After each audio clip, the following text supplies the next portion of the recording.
Welcome to this tactical analysis of the Arsenal Women versus West Ham United game. We're going to look at how Arsenal built up, looking at how they used their left-hand side overloads and narrow forwards. And for West Ham, we're going to have a look at their 3-4-1-2 press, as well as touch on their counter-attacking and set pieces. Initially, in the 12th minute, we've got an Arsenal free kick that's defended. The ball is headed out towards this right-hand side. Kivag is able to try and escape towards this left-hand side, and it is supported here by Smith. This was against Bethmead and Wubremoy putting on some counter pressure. Bethmead is able to regain possession because Kivag's pass into Smith was just too short, and now Arsenal are able to take advantage of the players that they had pushed up for the free kick. So the likes of Catley here is looking to make a run out into that far space. We've got Blackstenius looking to make a run in behind, as well as Marlon staying still, with Bethmead looking to drive towards her and combine with her. Unfortunately for Bethmead, Brinjas Tatia is able to intercept her pass, and West Ham look to get on the counter-attack again. So we have take two of the combination between Kivag and Smith, and this time they get it just that bit better. Able to connect, Smith then drives inside. Unfortunately, she overhits her pass. However, it's good to just point out how West Ham looked to counter-attack. Note here, the far side wing-back in Lisa Evans is busting a gut to try and get up in support. We've got our forwards looking to try and get up in support. So one in Asayi, as well as also Kivag. And then typically also you'd have your other wide centre midfielders or more attacking-minded midfielders in Brinjas Tatia and Hayashi looking to try and get up as well. Ultimately, West Ham would then leave a back 3-1 defensive unit, with Stringer being that defensive midfielder looking to screen that back line. Despite Lisa Evans running 60-70 yards, the pass by Smith was awful, and McCabe was easily able to get Arsenal back in possession and get the ball back to Zinsberger. Zinsberger allows the rest of her team to set up, so we end up with a 2-4. So we've got our two centre-backs splitting, and then our full-backs and centre midfielders set up as well. So we've got that both with Little and Walty. Walty on occasion did push out into this left-back position, allowing McCabe to push really high up on that left-hand side, again to develop that left-hand side overload. This was against a 3-4-1-2 press from West Ham. So our front two being the centre forwards. Lisa Evans is here from the previous attack, and she'll drop to be either side of the two more defensive minded or sitting midfielders. On this occasion, Stringer, who usually wasn't the one that pushed up this high,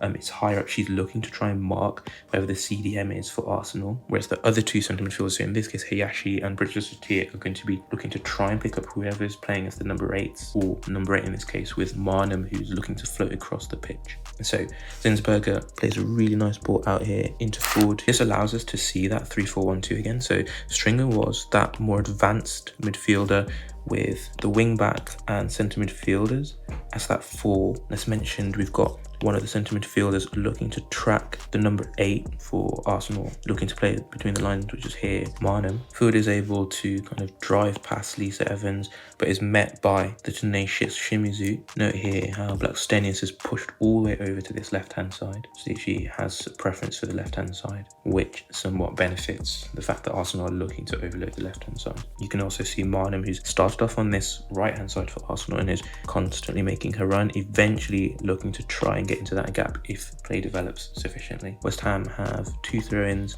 off that play with forward. Unfortunately for them, Arsenal are easily able to regain possession, and we have another take of that 2-4 build-up. So we've got our centre-backs, our 2 centre midfielders, and our full-backs holding the way.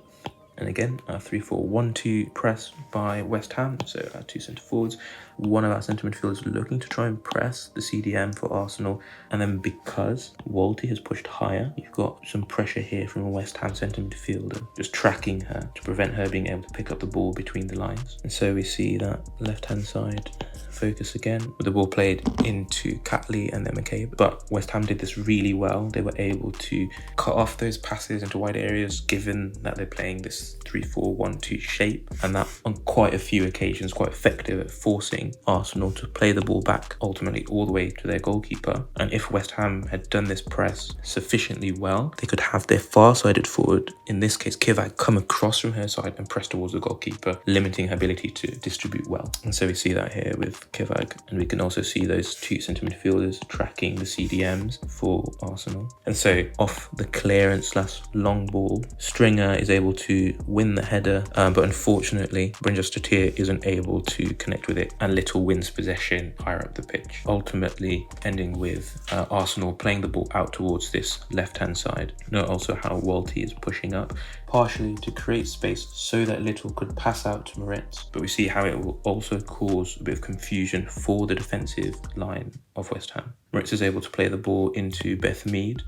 With Walty taking up some of the concentration here, we end up with Marnham making an absolutely quality run into this right hand side channel for Beth Mead to just guide the ball into her path, with Longhurst's positioning being exploited here, where she was somewhat anticipating the movement by Walty. And from this right hand space, Marnham is able to fire quite a dangerous ball across the box. And from Lisa Evans's half clearance, Beth Mead fires the ball back in, looking for that bottom left hand corner. Unfortunately, the shot is blocked, and so too is Marnham's follow-up shot. Our fave, with Arsenal set up in their 2-3 again versus the 5-3-2 now of West Ham, just because they've been pushed a little bit deeper. And now we can see that left-hand side overload. And now as the ball is played up Arsenal's left-hand side, we can see that overload. You can see that in Little's position, Ford's position, McCabe, and then Blackstone is just outside of the picture. And with this much attention from West Ham being directed towards this left-hand side, Arsenal will have a ton of space to exploit on this right-hand side eventually. And so we see Little drive from that left-hand side back centrally and then play the ball into what is a very narrow forward line, where this is actually Beth Mead that she's going to be passing to, and then we've got our other two forwards all here, pretty much all towards this left-hand side at this point. And then from Beth Mead playing it out towards the left, we now have the ball passed back round towards this right-hand side to Marnham. You can see how a lot of West Ham's players have covered towards the left-hand side, leaving only these three players to defend the right-hand side, and a ton of space in the right-hand side wide channel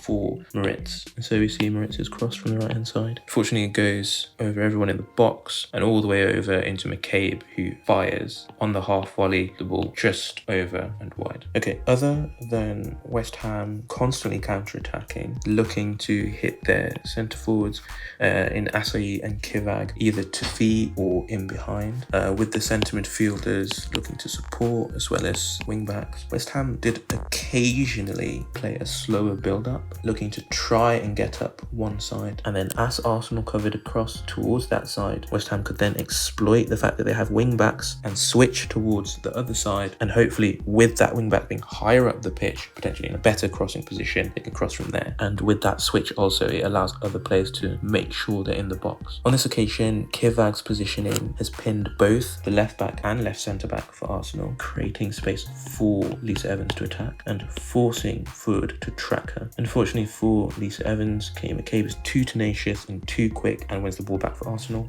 And from there, Arsenal look to try and counter-attack down this left-hand side. Despite being supported on all sides, Ford's pass here for Blackstenius running in behind is intercepted by Shimizu. Shimizu, who immediately plays that early ball into Asi, dropping in the central space, allowing West Ham to get straight back into a counter-attack and hopefully take advantage of the fact that Arsenal players were looking to get up into attacking, counter-attacking positions. From Shimizu's pass, Asi's touch under pressure from Walty and Nobbs force her back to combine here with Brynjas Tatir, who plays the ball immediately out into Hayashi. Again, note how the West Ham forwards and wing back are looking to get up, looking to try and get into dangerous spaces. Unfortunately for West Ham, Hayashi's shot from distance goes well over. Unfortunately, she probably took this option due to frustration, given a fair goal was ruled out. And with that, thanks for watching. If you've enjoyed the video, consider sharing it on social media, giving a thumbs up, and maybe subscribing. If you've enjoyed this video, you might also like our WSL and UEFA Women's Champions League playlist. And with that, we're out.